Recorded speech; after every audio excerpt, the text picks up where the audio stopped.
ABP news के show घोषणा पत्र में प्रियंका गांधी ने किया चुनाव लड़ने का ऐलान, लेकिन कब लड़ेंगी इस पर नहीं खोले पत्ते। मैं सोचती हूँ कि अभी सही समय नहीं है इसके लिए, लड़ूंगी जरूर, समय आएगा। हिजाब विवाद पर सियासत जारी। यूपी के अलीगढ़ से महाराष्ट्र के मालेगांव सड़क पर उतरी मुस्लिम महिलाएं। मालेगांव में भीड़ जुटाने पर जमीयत उलेमा ए हिंद पर केस दर्ज, धारा 144 लागू। हिजाब विवाद पर एबीपी न्यूज से बोले सीएम योगी, देश शरिया से नहीं संविधान से चलेगा। बीजेपी सरकार बाबा साहेब के संविधान में विश्वास रखती है। देश की व्यवस्था संविधान से चलेगी, शरीयत से नहीं, ये बहुत स्पष्ट है। और भारतीय जनता पार्टी हमेशा देश के संविधान, बाबा साहब भीमराव अंबेडकर के द्वारा रचित संविधान का पूरा समर्थन कर रही है। हिजाब विवाद पर केंद्रीय मंत्री गिरिराज सिंह ने कहा, देश को तोड़ने की कोशिश जो हालात है उसमें एक देश एक कानून होना चाहिए। देश में जरूरत है एक देश एक कानून, कॉमन सिविल कोड होनी चाहिए। कर्नाटक हिजाब विवाद में दखल से सुप्रीम कोर्ट का इनकार। कोर्ट ने कहा, स्थानीय मामले को राष्ट्रीय मुद्दा ना बनाएं, उचित समय पर देखेंगे, फिलहाल हाईकोर्ट को मामला देखने दें। उन्नाव में डीएम एसपी के समझाने पर दलित बेटी का हुआ अंतिम संस्कार। 2 महीने से लापता युवती का शव अखिलेश सरकार में मंत्री रहे फतेह बहादुर सिंह के बेटे की जमीन में गड़ा हुआ मिला था। शहर कोतवाल को किया गया सस्पेंड। यूपी चुनाव के दूसरे चरण और उत्तराखंड गोवा में आज थमेगा चुनाव प्रचार। तीनों राज्यों में 14 फरवरी यानी सोमवार को होना है मतदान। प्रधानमंत्री मोदी आज दोपहर 1:30 बजे उत्तराखंड के रुद्रपुर और दोपहर 3:30 बजे यूपी के कन्नौज में जनसभा करेंगे। गृहमंत्री अमित शाह की आज उत्तराखंड के धनौल्टी, सहसपुर और रायपुर में जनसभा। हरिद्वार में गंगा आरती में भी शामिल होंगे। बरेली में सीएम योगी ने किया रोड शो। एबीपी न्यूज से बोले, पश्चिम से पूरब तक बीजेपी की लहर।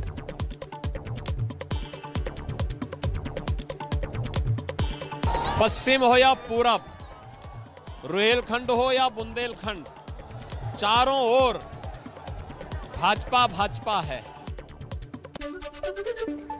यूपी के सीएम योगी आदित्यनाथ आज उत्तराखंड के टिहरी में करेंगे जनसभा। उसके बाद यूपी के सहारनपुर और अमरोहा में भी रैली करेंगे।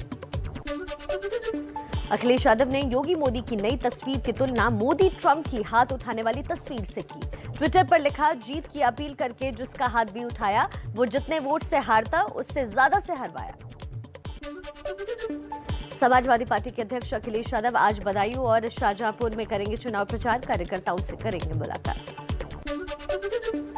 भतीजे अखिलेश यादव के लिए आज वोट मांगेंगे चाचा शिवपाल। आज मैनपुरी के करहल में चुनाव प्रचार करेंगे। करहल से चुनाव लड़ रहे हैं अखिलेश। यूपी में कांग्रेस को झटका, टिकट नहीं मिलने से नाराज वंदना सिंह ने बीजेपी का हाथ थामा। वंदना सिंह महिला कांग्रेस यूपी मध्य की उपाध्यक्ष थी। यूपी चुनाव के लिए कांग्रेस ने 3 और उम्मीदवारों की नई लिस्ट जारी की। गोपालपुर से शाह आलम बेग, मुबारकपुर से प्रवीण मांडे, जहुराबाद से प्रकाश मुन्ना को टिकट मिला। यूपी के मेरठ में बीजेपी विधायक संगीत सोम की गुंडागर्दी का वीडियो आया सामने। एक पीठासीन अधिकारी को मारा थप्पड़।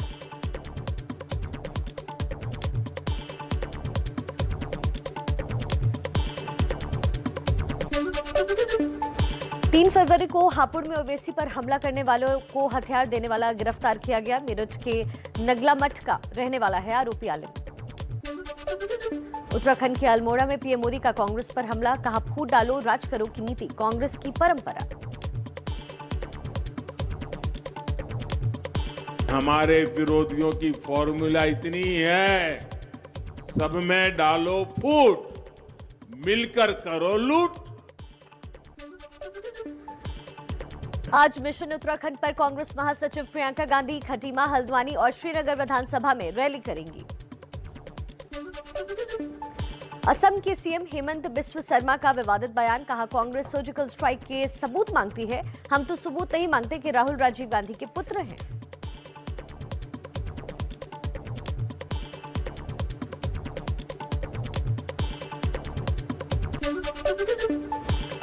दिल्ली के सीएम अरविंद केजरीवाल आज से 18 फरवरी तक पंजाब के दौरे पर आम आदमी पार्टी के लिए करेंगे प्रचार। एमपी में बीजेपी सरकार के मंत्री गोविंद सिंह राजपूत की फिसली जुबान, जनसभा में कहा 5 राज्यों में कांग्रेस को बहुमत मिलेगा।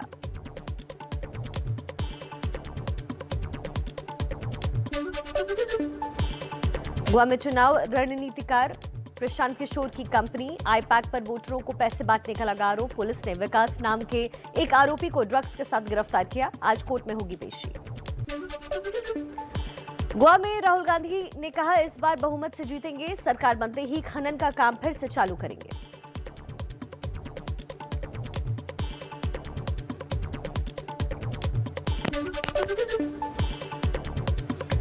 गोवा के चुनाव प्रचार में बोले अरविंद केजरीवाल, बीजेपी की विचारधारा को हराने का विकल्प सिर्फ आम आदमी पार्टी है।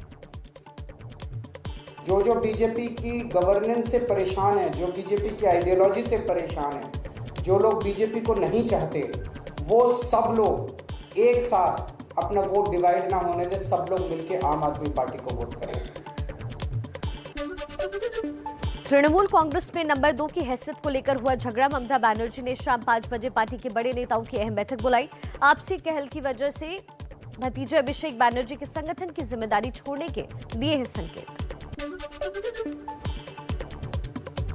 पश्चिम बंगाल के विधाननगर, आसनसोल, सिलीगुड़ी और चंदन नगर नगर निगम के लिए आज मतदान। हिंसा की आशंका को देखते हुए सुरक्षा के कड़े इंतजाम। 14 फरवरी को आएंगे नतीजे। आइए कुछ और खबरें देखते हैं तेज रफ्तार के साथ। देश में लगातार कम हो रहे हैं कोरोना के केस। 24 घंटे में 58,070 नए केस, 657 लोगों की गई जान।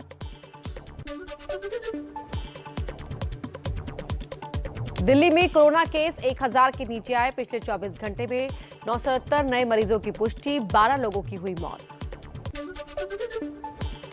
यूपी में सोमवार से खुलेंगे सभी स्कूल। कोरोना के घटते संक्रमण को देखते हुए योगी सरकार का फैसला।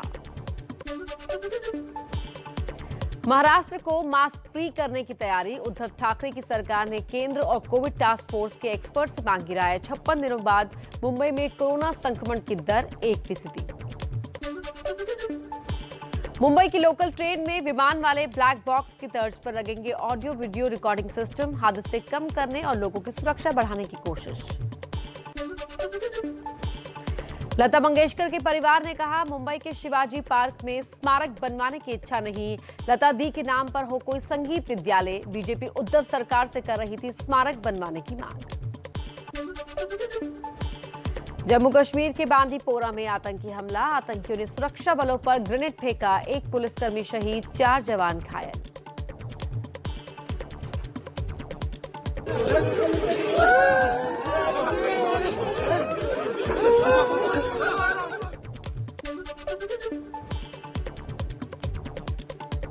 दिल्ली के बवाना में राजीव गांधी आवास योजना के तहत बनी इमारत गिरी। 4 लोगों की दर्दनाक मौत, 2 जख्मी। राजस्थान के जालौर में युवक की लाठी डंडों से पीट कर हत्या। पैसे की लेन देन को लेकर था विवाद। 3 आरोपी हिरासत में लिए गए। मध्य प्रदेश के जबलपुर में एटीएम वैन के सिक्योरिटी गार्ड को गोली मारकर बदमाशों ने लूटे 40 लाख। गार्ड की मौत हुई, 3 लोग घायल। बिहार के रोहतास में अवैध शराब पर फूटा महिलाओं का गुस्सा। बिशुनपुर टोला में गांव-गांव जाकर शराब की अवैध भट्टियां तोड़ डाली।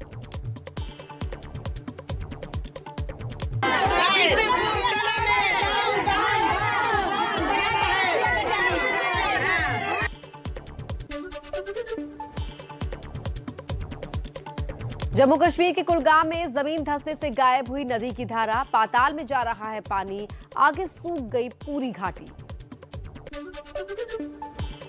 पुणे की मंडी में पहुंची हापुस आम की पहली खेप। एक कारोबारी ने 31,000 रुपए में बक्सा खरीदकर बिजनेस की शुरुआत की। भारत ने पहली बार वनडे सीरीज में वेस्टइंडीज का किया क्लीन स्वीप। मेहमान टीम को आखिरी मैच में 96 रन से हराया। भारत ने पहले खेलते हुए 50 ओवर में 265 रन बनाए थे। जवाब में मेहमान टीम 37.1 ओवर में 159 रन पर ऑल आउट हुई। सीरीज के किसी भी मैच में विंडीज टीम नहीं खेल सकी पूरे 50 ओवर।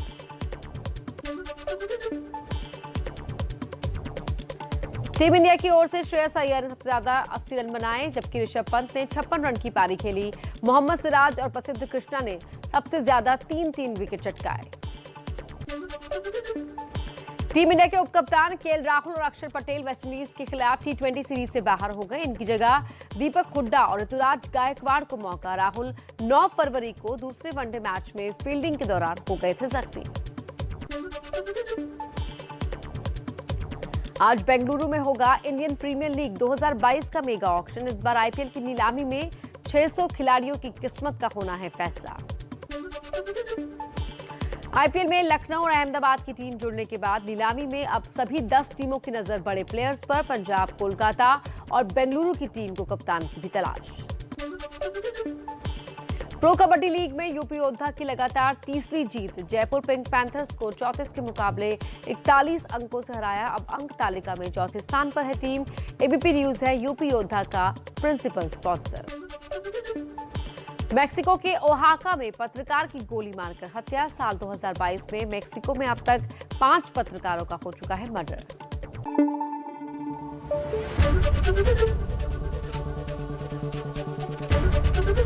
एबीपी न्यूज आपको रखे आगे।